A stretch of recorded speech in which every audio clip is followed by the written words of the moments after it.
Hey guys, Technomentary video for you guys. In today's video, I'm going to show you how to use your iPhone to check the precipitation for your location or the area that you want to check on for the day. So let's get started. So it's going to be really simple. On your iPhone, the weather app has a lot of data. As long as you're connected to the internet using Wi-Fi or cellular data, go to your location, right? It should be there. So I'll pick a location here.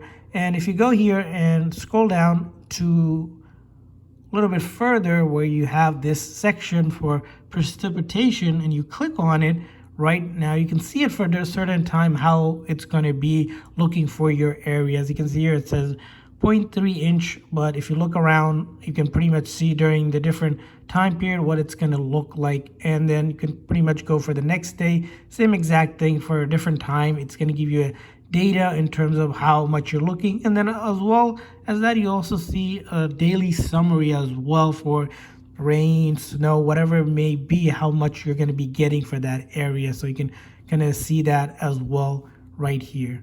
So as you can see here, it tells you for that day how it's going to look. So I hope this video is helpful. If so, please make sure to like and subscribe button. Thanks for watching, guys. See you guys next time.